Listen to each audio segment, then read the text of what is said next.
Welcome to Untamed Blossoms, the podcast where we celebrate the wild and beautiful journey of womanhood.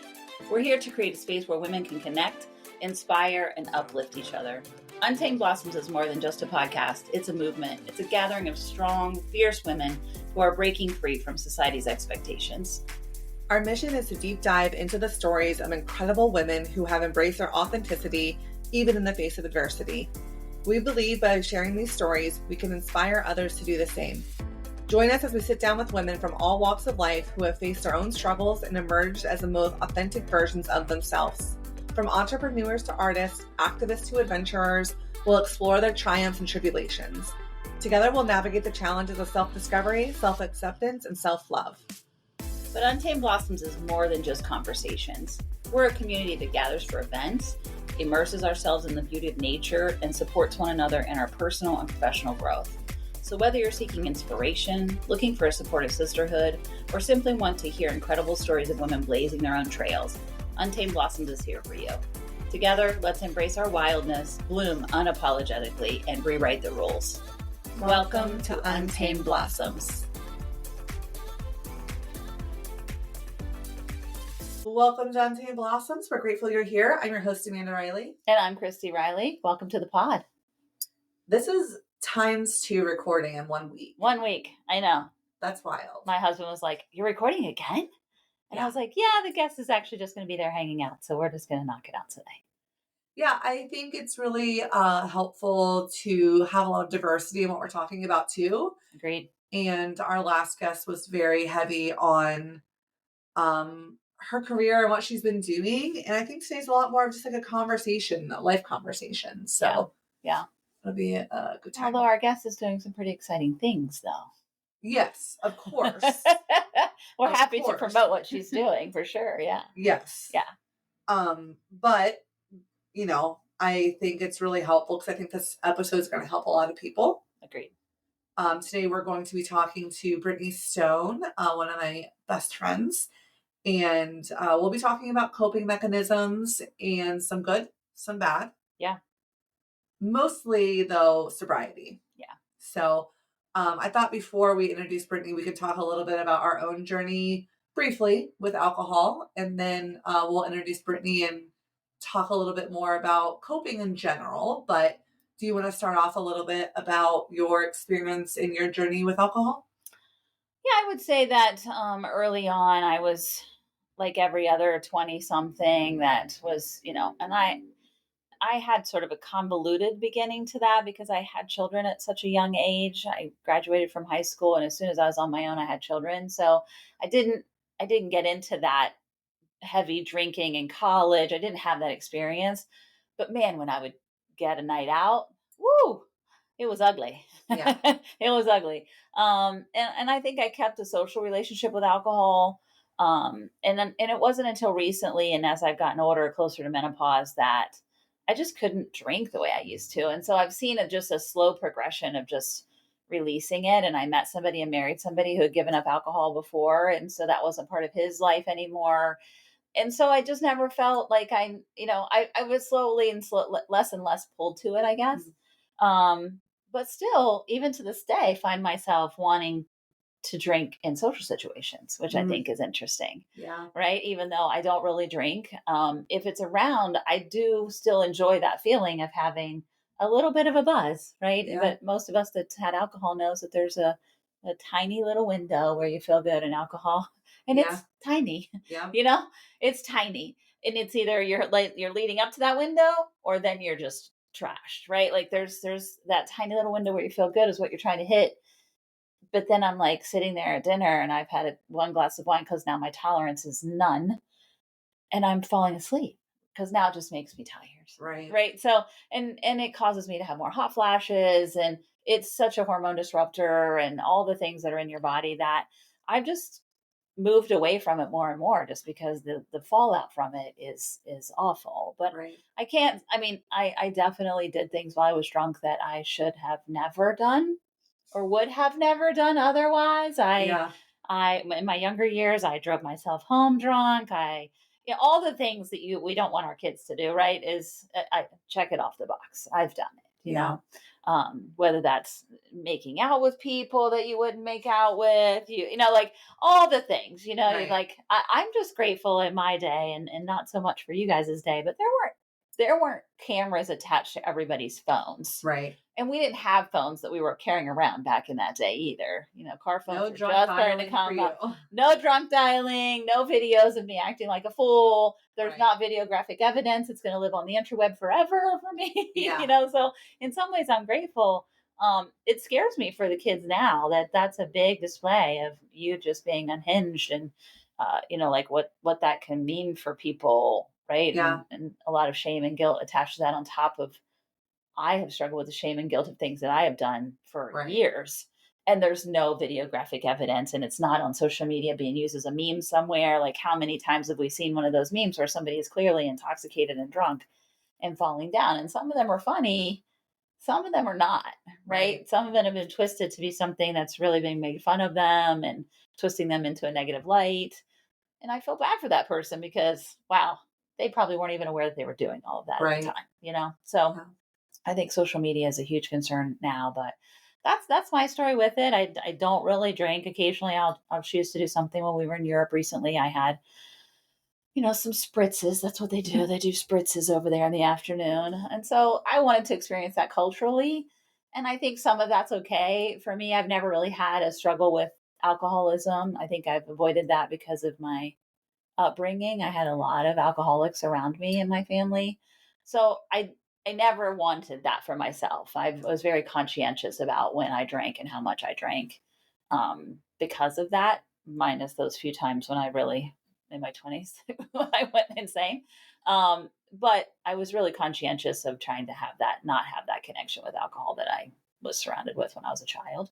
Yeah. So, yeah, I think that it slowly just moved myself away from it, kind of in a natural way. And Yeah. even a couple of drinks would leave me with a terrible hangover, and not feeling good the next day. And I I just didn't want that. It wasn't worth it to me. It Yeah. wasn't worth that tiny little window I'm shooting for. And either I was really sleepy, or I was really tired, or it changed the interaction I had with people I was with. And I'm just like, why am I doing this to myself? Just stop. Yeah. Um, Totally. yeah. So Totally. tell us about your story. I know that you have a different relationship with it. Sure do. And I do want to say before we even start today, really with our guests, that everyone has a different relationship with Right. alcohol. Absolutely. And this is by no means to make anyone feel bad or to place blame. These are our experiences with alcohol. Great. Even already, our experiences are very, very different. Yeah. And we will talk a lot about the use of alcohol as a negative coping mechanism. And I think that everyone can agree that there are good and bad coping. And for some people, alcohol is in that bad category, right? Yeah. So no, in no way placing blame or Judgment. when judgment. And when I know I will say things, I'm sure Brittany will as well, that might sound super harsh, but it's coming from our lens of experience, and the ways it could have ruined our lives. And that doesn't necessarily mean that other people listening can't have a different relationship. So, for me, I know I talked about some of this on previous episodes, so I won't go too far in on this intro really about that. But for me, just really use alcohol as a way to feel confident about myself and to feel not so anxious about my body and awkward going from high school into college, and really found that gave me a lot of friends and a lot of fun, and I could dance and sing karaoke and have all these great moments without any apprehension, and that was wonderful and it served me very well for a while. But I could never have a spritz in the afternoon because, as I bet Brittany and I will get into, we would try to have a spritz in the afternoon and end up maybe wanting to call the ambulance from possible alcohol poisoning, right? So for me, there was never a let me just enjoy this drink, let me just enjoy this thing. It really turned into, I've had a horrible day, I'm going to drink bottles of wine. Or I cannot even sit with myself right now because I'm in a horrible relationship, not with my current husband, my ex. But I'm in this really, really horrible relationship. So I'm just going to forget where I am, right? So I think mine progressed in a way from like starting off to be fun, social, to a place where I can avoid everything if I'm just drunk enough. Yeah. So without further ado, let's welcome our guests today. Brittany, Brittany, how are you? I'm good. Thanks for Hi. joining the pod. Oh my gosh, of course. Two of my favorite people. We're so excited to have you. I'm very excited to talk about this topic. I'm very passionate about it. So, You actually approached me. Okay, so first I would like to say you are the ripple of all of this. thank you. You were the one, even before your most current stint with sobriety, which I would love for you to talk about, Yeah. of like your length and time in sobriety. But even before this current, you were the first one out of any of my friends who said, I think this isn't serving me. Yes. I would like to take a break. And you have created a huge ripple of people that you know. So can you, I guess, start there, right? Talk a little Okay. bit about that. Yeah. So I'm 2.5 years sober. I'll be Yay. 3 years sober on January 4th. Yay. I got sober for a lot of reasons. Prior to this, like, hopefully final battle, I had tried to get sober multiple times. I've always been sober curious. I have known that it has been a problem for me for a long time. It didn't just all of a sudden one day I was like, "Oh, I am messing up my life." It was gradual. Um so Cristi, you said something like you would make decisions that you would not make if you weren't drinking alcohol. Right. That was a big thing for me, is I was just making these decisions that I would not have made sober. I also resonate with what you said, is drinking in social situations just to feel less self-conscious. So almost 3 years sober. What were those things like socially that would make you feel like, you know what I mean? What are some of those things that would make you feel like, oh, if I have this drink, I will be able to ease up in this area? I have a hard time just existing sometimes. Yeah. Like, honestly, I have always felt awkward. I have always been a very shy person, which you would not guess if you saw me drinking or drunk. One of the, like, I have even been described as painfully shy. Like, growing up, I was always told, like, "Oh, you are painfully shy." Like, you eat from, like, the youngest that I can remember, I've always had a hard time in social situations. So alcohol just like eased that anxiety for me. Not in a good way, because I'd wake up the next morning and have horrible anxiety. So it was never worth it. But I recognize now that when I was drinking, I felt like I was, during the time in active addiction, it felt like, oh, this is my true self. Like, I'm able to be this like big personality. I'm able to talk to people and hold conversations.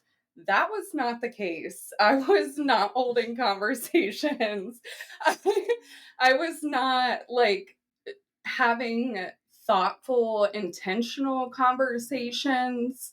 It was just like being loud and obnoxious. And that's what I thought was being social, if that makes sense. So I do want to talk a little bit about like the multiple times that I had tried to get sober. Yeah. So I had taken, at the time, I was taking breaks, right? But looking back on it, I was relapsing. So it it actually, the 2 times that I had taken a decent break and started drinking again were both in situations where I was dating.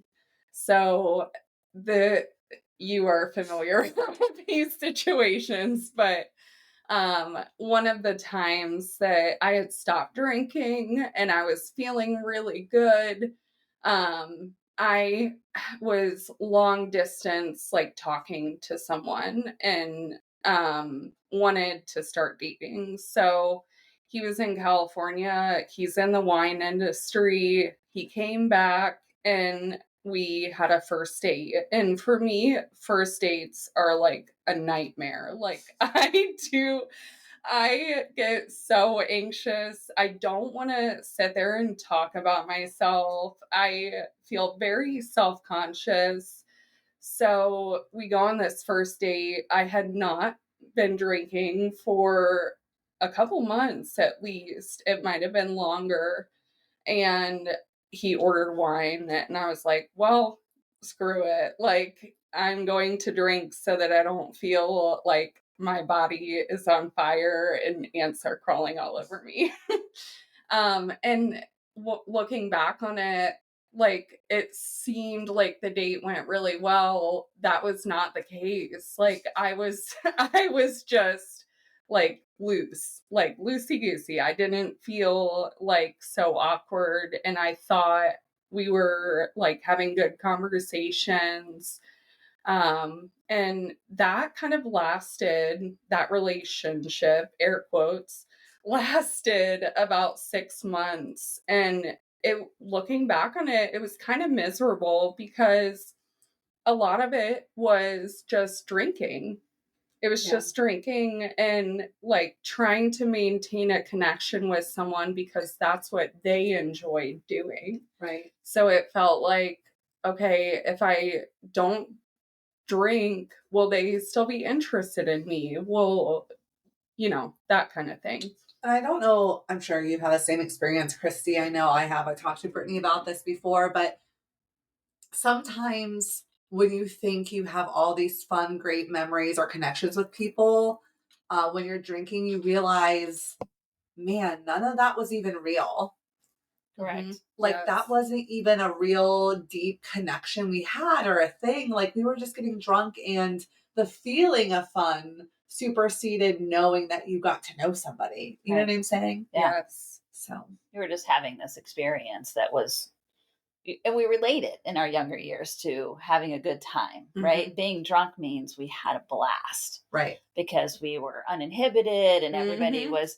But if you think about it, it's very, I would consider it like, this is the pediatric nurse in me, lateral play. Mm, Nobody's yeah. connecting in that space, right? Yeah. You're lowering your vibration. Nobody's connecting. You're laterally going into this event and you're having your own experiences. You're not experiencing it truly together. You just happen to be in each other's space. But think about that. Like, you have your own interpretation. Sometimes you can't even remember because Mhm. you're so drunk, right? Like you don't even, and people were telling you what you did, and you're like, I have no idea. So you're so black, you're so disconnected from yourself that you don't even remember what you did, That right? lateral, But you're what is just it again? not, it's like lateral play. So Yeah. kids do it a lot where they're playing next to each other, but they're not really playing with each Mhm. other. They're not really getting in each other's mental space and being mentally playful together. They're just like, he's playing trucks and I'm playing trucks, and they're playing, You're just existing but together. it's lateral play, and it's very normal in toddlers. Okay, but then you jump to young adulthood and you mix alcohol and you watch a bunch of them really they're not, and sometimes core memories are built in that space. I think when you're in college and you're just finding yourself and you're trying to explore who you are and you have no idea and you're trying to find your tribe, and usually you're like you, right? Your college roommates tend to be lifelong friends. Yeah. In college, people that you go into your major with because you're like-minded. For the first time, you're around like-minded people, not just who you geographically live around. Right. Right. So college roommates and friends tend to be lifelong friends because you have this shared experience of finding yourselves. Right. You also have your shared experience of crazy parties and surviving that. And it's the event itself when you're drunk is not that. Yeah. It's what happens afterwards Yeah. that causes the connection. Oh, yeah. Yeah. Oh my gosh, I took care of her while she was the next day because she could barely get up. Remember, Riley, I was holding your hair back while you were vomiting. Remember, Riley was like, whatever it was, right? Right. Like, Yeah. we've all had those stories. Remember when Cristi was, I Yeah. held her hair and she jumped up and was like, let's go again, right? Like, vomit and rally, like, done it all, right? All of that stuff. And I was always controlled enough that I never blacked out when I drank. I always was very Can't aware relate. that I didn't want to drink that much to where I couldn't, like, I'm a little too much of a control freak that way, but enough that I was still making very poor decisions and, not doing the right thing. And definitely lots of shame came from that I've worked through over the years of things that you just do and events that you're like, that you thought, oh, that was really bonding and funny. Was it? Exactly. No, it was really destructive. It was really self-destructive. And I was giving, just like you in that story, Brittany, you were giving of yourself to be in relationship. And that's what this comes down to, right? Is that you are so uncomfortable in your own status, in your own space, that we haven't reconciled that. And so we haven't reconciled the small Brittany and what she needs. And she probably needs quiet and intimate conversation and touching, and maybe not so much touching in the beginning, right? Like whatever that is, right? But we don't do that. We just jump into these social situations without really being connected to self. Yeah. So we end up abandoning self even more in order to be in these situations. And we use alcohol as that crutch to feel good about it in the meantime. Yeah. And that's how I look at it. I'm like, I don't need that if I'm taking care of little Cristi. Yeah. Right? She gets what she needs first. And then I can be in relationship with other people. I have these other things to give, but alcohol becomes one of those things that allows the bridges to be gapped. Or that's what we believe in our brains. But really, if you watch a bunch of drunk people as a sober person now, right? Like none of us go to bars anymore, right? And it's hard to watch because you very much see that behavior as this lateral thing that's happening. It's not really true connection and intimacy, but you do gain some of that, I think, in younger years in college, but it's mostly because of the stuff that happens around it, not when you're under the influence. So. Yeah, for sure. Yeah, I really started drinking very early. I was pretty much a good kid. For the most part, I was a good kid and a good teenager, but I definitely got into drinking, I would say, as early as middle school. And it was just always a way for me to feel more comfortable in social situations. Yeah. So started drinking very early, used it as a coping mechanism very early on, and that just never really stopped. I would say I did not have the experience that a lot of people had of going to college and partying in that sense. I had my daughter when I was 19, so I was a mother very early, and I think for a long time I felt like I missed out on those like fun party opportunities. And I also was in a very unhealthy, unhappy marriage for we were together 8 years. And with that, I I just feel like I was using alcohol to cope with how that felt. Like we were just different people and we were trying to make it work for our daughter, but I was not being taken care of emotionally. I did not feel supported. And I felt like I was raising my daughter Lucy by myself, and that was stressful. So I would use alcohol to, I thought that I was like being a better mom, even because I thought I was more fun or that I felt lighter. So I was wrong.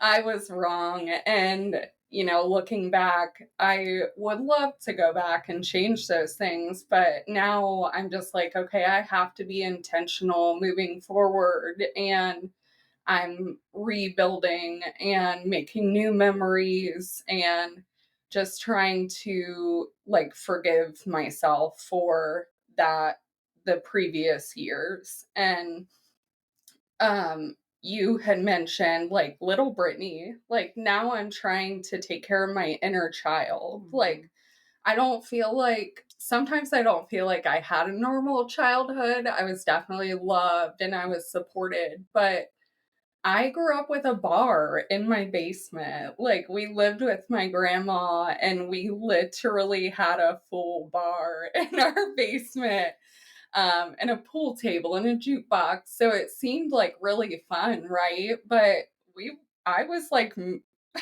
in front of alcohol a lot, and alcohol do, alcoholism does run on both sides of my family. So my grandma Gammers, she was an alcoholic.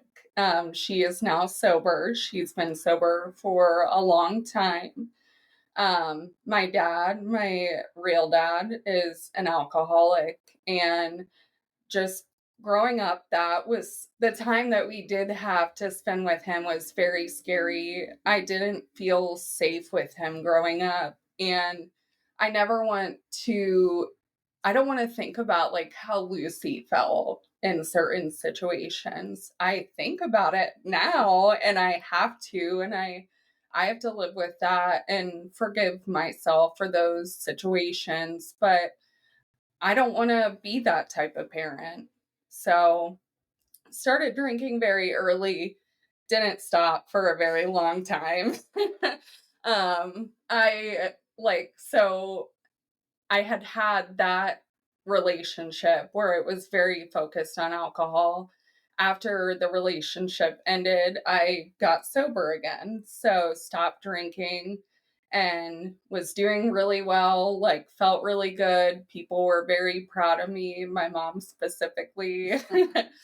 And then I went on a first date. And once again, it was like, I don't know how to do this. Like I need a social lubricant, so I drank. And I remember like it there was nothing spectacular about the date, right? I from the beginning I was like, I'm not really vibing with this. Like I don't feel a connection, but it was like, well, maybe if I drink a little more, it'll be easier. So, went to dinner and then went to Pins, which is like a duck pin bowling place. Went to Pins, had some drinks there. And the last thing I can remember is going out to the car, making out with this person that I was not interested in.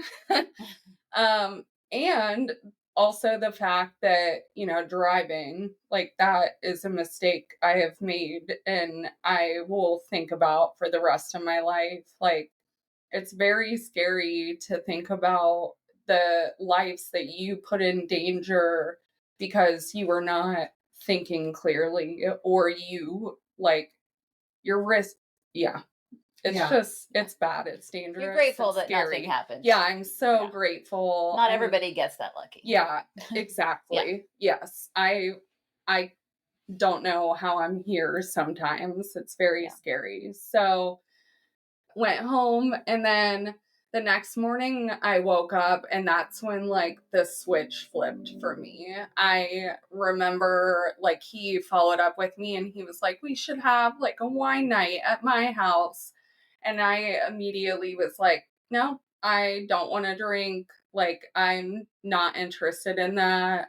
And made sure I was clear about like, I'm done with this. Like, I'm done drinking. I don't want to do it anymore. I don't want to feel hungover anymore. I don't want to have anxiety anymore. And yeah, that switch flipped and I was done. What's really great, and I, encourage anyone in this situation because I didn't get the opportunity to. I know you're getting the opportunity to right now if you choose, but dating sober, oh my gosh, and meeting people without alcohol is the biggest gift. And I'm sure it's scary. I mean, I want you to talk about that here in a minute, but like one of my deepest, biggest regrets, not that I don't love my husband, but is that I never got the opportunity to date as myself being sober, to be truly authentic to who I am. Yeah. And when you're using alcohol to help smooth over meeting someone, you never get to know the ins and outs of them until it's maybe too late, right? Mhm. Or until you've already made up your own story about this person or yourself based upon the experience of drinking together. So, can you tell us a little bit about, I guess, like how maybe that is or isn't going? Because it feels like now you've been able to focus on yourself, which is, I think, what Cristi was saying is when you're not drinking and you're able to focus on you and yourself, you're less likely to give of yourself and who you are. And that might mean not dating. Yeah. Yeah. I feel like I am much more authentic, right? I am truly myself now. I tend to like mask or just, conform to how that person is. So dating sober and just like figuring out myself sober, I am very grateful for it because I'm not putting myself in situations that I would have put myself in before and then just staying in those situations.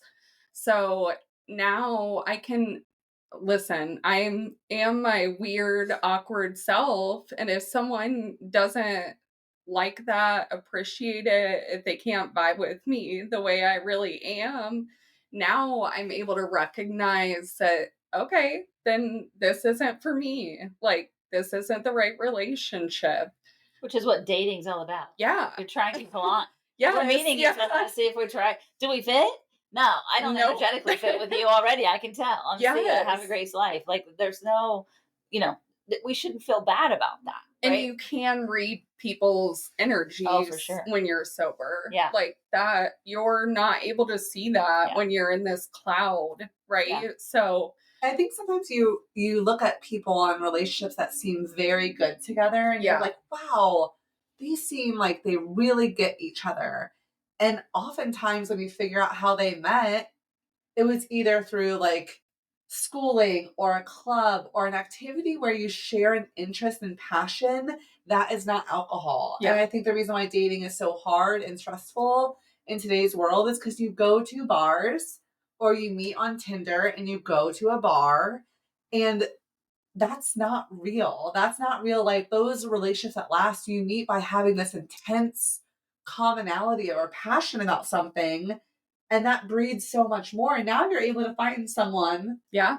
who has that passion of whatever it is, right? Maybe we need to come up with a new dating app. Maybe Oh our my new gosh, dating app dating app. is a dating app that's based on liked activities, and you have to meet and do that activity. Even a sober dating app would be Yeah, great. It's wild to me because I've been on dating apps on and off. I have a profile currently that I really don't look at because it's like I have on my profile that I am sober. And I can't tell you how many people still ask me, like, hey, do you want to go for drinks? I'm like, okay, clearly you did not read the profile. Like you are just going to the physical aspect. You're not the right person. Like, don't even talk to me. Right. Right. I'm not interested whatsoever. Like, if you're not going to be intentional with your time and how you're trying to date, I'm not interested. Yeah. Like, since getting sober, I feel like I'm on cloud nine. Like my vibration is very high. So if you can't meet me there, I'm not interested. Atta girl. Yeah. Nice. So, all right. Did you take some time off of dating for a while after your life switch? She's like, clock still ticking. Actually. Yeah, I literally like, I love having a crush. Like crushes are my favorite. So I have like a wild imagination and I like a healthy coping mechanism for me is reading and listening to music. So I can sit there with a book whether it's smutty or not. And I'm like, oh, I'm living this life. Like, I can see this. Like, this is good enough for me. I can do anything that a man can do, or, a woman. Like, Right. I can do what I need to do for myself physically. So at this point in life, if anyone's out there and you're single and you want to chat, let me know. But otherwise, like, I'm just happy and You're looking content for a by deep connection. myself. Yeah, I need a deep connection. Yeah. Especially now that I'm sober. Like, I'm not going to go to a bar with someone. Right. I'm not going to, unfortunately, even as recently as last year, I was in a relationship that person was an alcoholic. And that was extremely hard. And again, looking back on it, I'm like, what was I doing? But I am a fixer. Like, I want to fix people, I want to heal people. So I take that on, I guess, kind of like a challenge. Like, I can fix this, or I can help this person.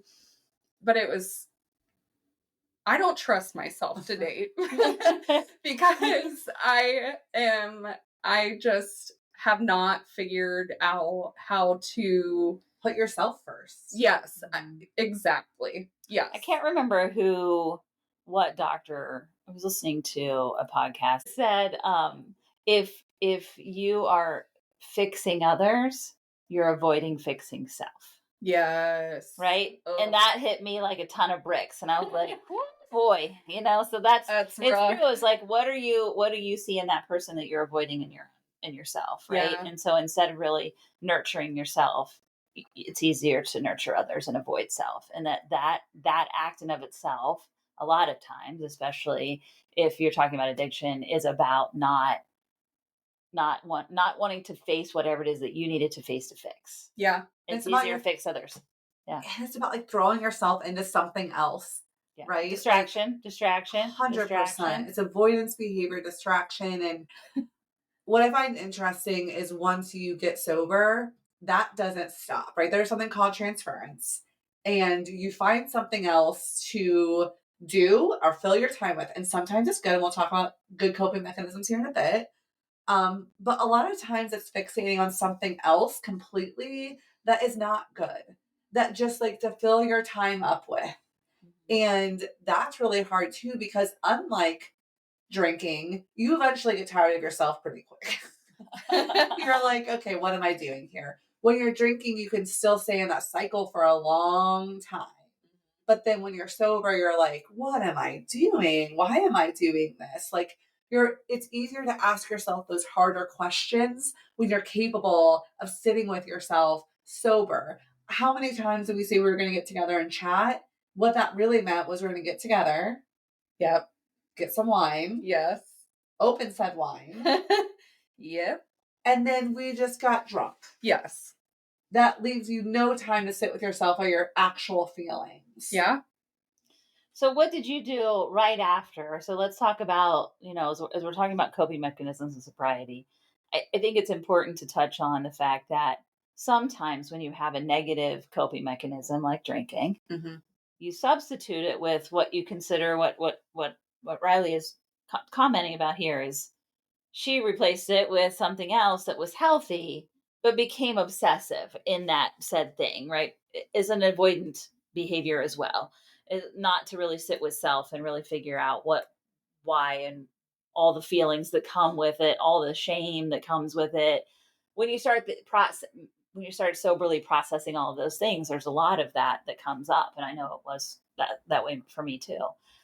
Same thing with parenting, especially when you throw kids in the mix. There's a whole another level of shame and guilt that comes with that. Yeah.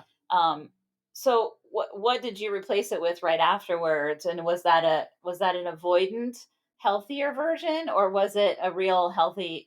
Have you found a balance? I guess is what I'm asking. It goes both ways. I love coping mechanisms. I love hyperfixating. I honestly, when I when I first got sober, I was just kind of trying to exist. Like I wasn't really talking to anyone about it.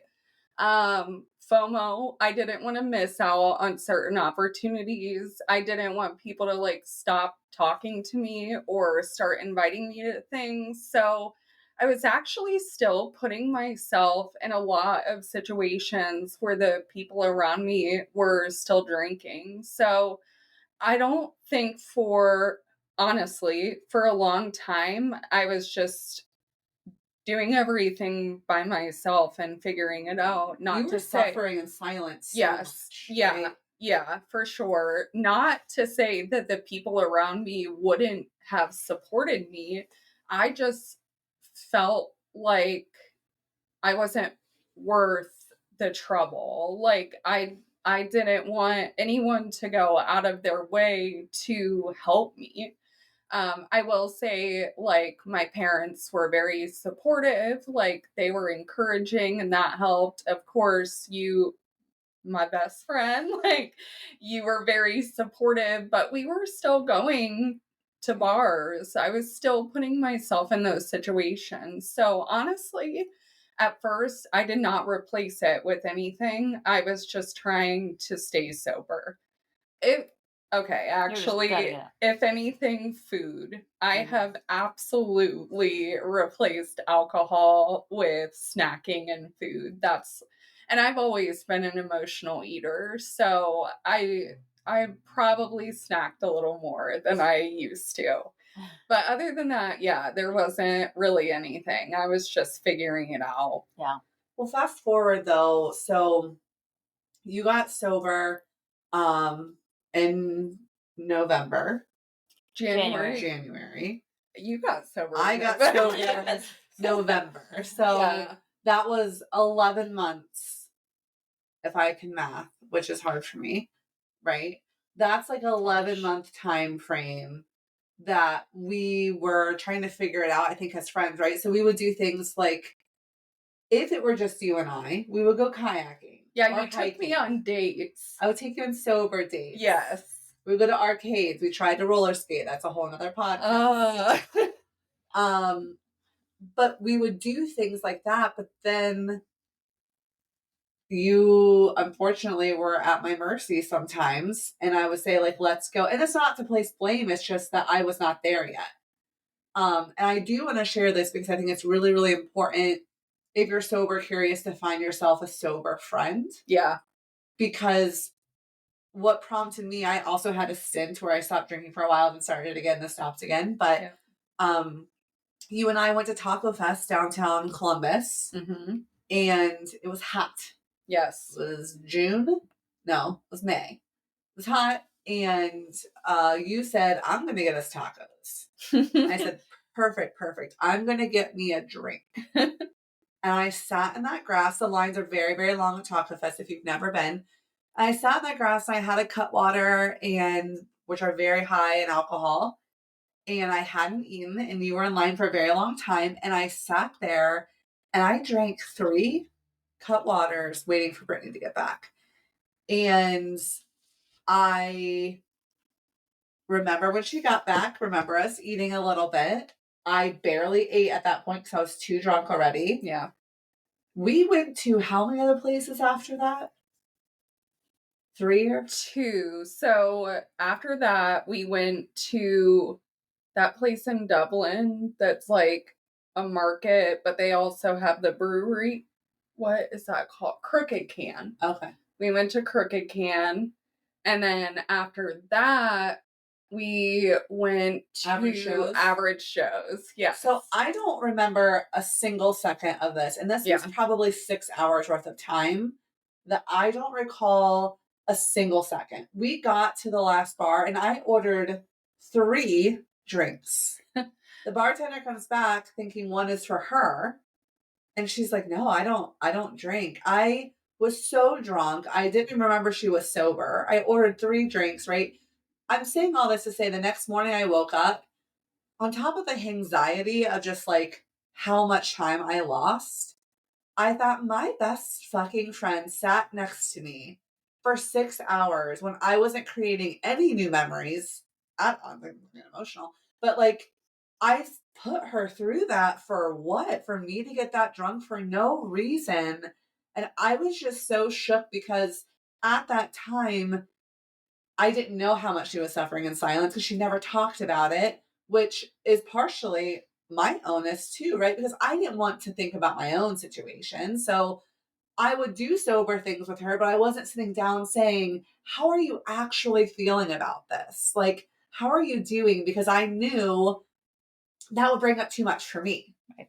So I just didn't. Yeah. And then I got sober for a while, for like a month, and then I went on a winery trip, drank, but I never got back to where it's Yeah. like I never got back to the point where I had been because of that.